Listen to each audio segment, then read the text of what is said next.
Once upon a time, I faced a choice to stay in finance or figure out what I want to be building.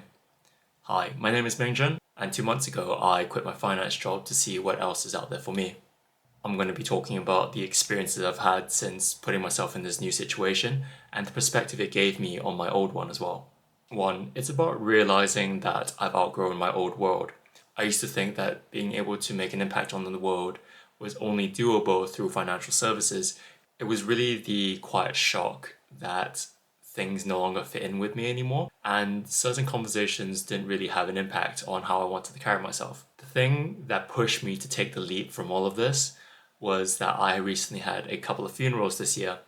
One was a family member, one was a close friend at the start of this year, and I nearly had another near miss when I was on holiday in Canada. This pushed me past my limits and made me really think about what am I actually wanting me to do, what I actually want to do with my life. Life is short and that I need to really try things out, and also the common shared dream that me and my deceased mate used to have. And this is just my attempt, and I'm here to take you along for the journey with this too. Comfort started feeling like stagnation. I didn't really have the ability to choose and work on things I really wanted to have an impact on, regardless of whatever industry you're in. And this really showcases how it can change your mind. I know when we grow up, we definitely have specific perceptions of the world. And from that, we have a think about, is this going to be something that interests me? Or is this something that someone else just told me to do? I did a degree in business and econs and finance. I went to go get a finance job after some working in prop tech, fintech, and then finance, and eventually.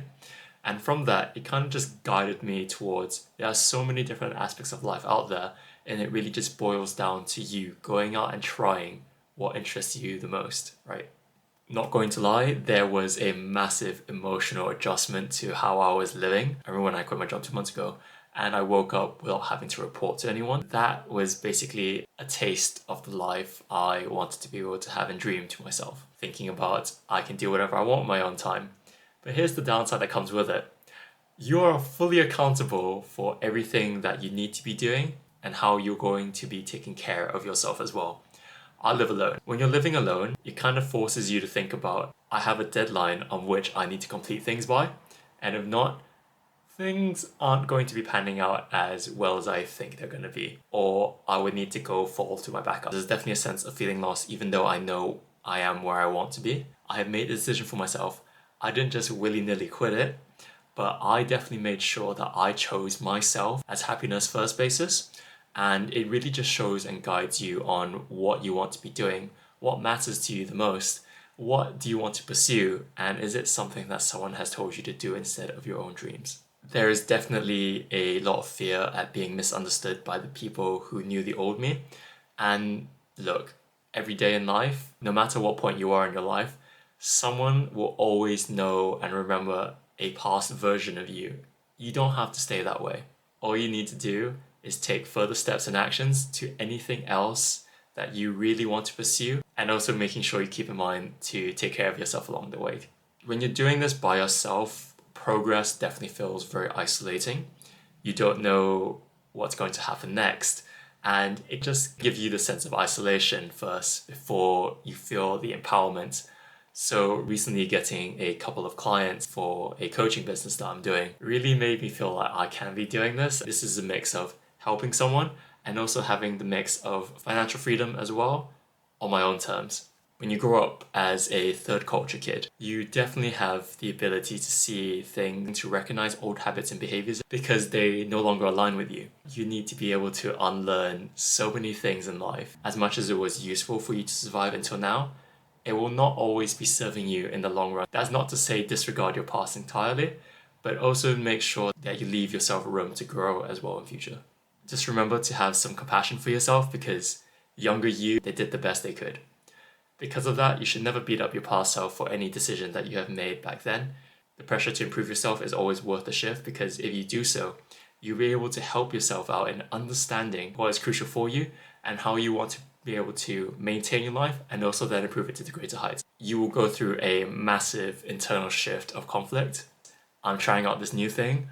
I want to be able to make sure I can take care of myself because I want to be independent, and you are managing yourself and taking care of your own expectations and hopes and dreams just to make sure that you feel like your soul is a bit more alive in what you do. There's definitely a part that comes with the identity confusion because what you're thinking about is, I used to be a certain person, or I used to class myself as this particular job, or I used to have this particular structure and schedule. With that, it comes a whole new shift in which you are managing yourself, you're your own boss, but it's not as glamorous as it may seem always online. And with that, I'll definitely be sharing more how my journey goes as well in future. There will also come an internal shift, which you don't know if you've changed too much or other people just have stayed still. And with that, whether it's your friends and family, it kind of does depend on how you do grow when you meet them, where they are. You should never be meeting new people and think, oh, I want to be with them because they have so much potential. You need to be able to understand that people come as they are, and it comes down to you on how you want to make sure they fit in your life and vice versa. So make sure that you are managing yourself. This comes to the next point of redefining what home is and what it means to me. I definitely have to create new anchors and routines, being able to have a reward system when I achieve certain things, not beating myself up, but also having the hard conversations as well. Realize that no one is going to come save you. You are all you've got in this world. You are the only constant. You might as well do something to improve your life with it. You've got to learn that belonging comes from alignment, not location or people. As you gradually come along your journey, you will meet many like-minded individuals who will be on the same path as you. People who can guide you. Maybe you'll be the person who guides other people as well in future too. From that, you'll be able to understand and redefine where your home is and where your heart lies. Happiness is just a blip in the moment, whilst I think peace as a flow state in which you are be able to handle anything and everything, making sure that you manage yourself, you can take care of yourself, and leading a more internally validated life. So overall, you have to be comfortable being uncomfortable when you navigate through different aspects of your life. You have to be able to take lessons from your old life without romanticizing it too much or demonizing it. As we said before earlier, that you are doing the best that you can right now. If you really want to improve faster, fail faster. That is all that matters. The moment you stop explaining your change and you just start living it, you'll be able to attract a lot more opportunities in the way you present yourself, the people you connect with, what you are actually capable of doing, and you challenging yourself to greater heights. In the end, you need to accept that growth means that some people will not recognize you anymore, and that's completely okay. What matters is that you are content and happy with what you are and how you carry yourself, but also strive to move forward to greater heights. Well, my name is Mingjun, and thank you very much for watching. I'll catch you next week. See ya.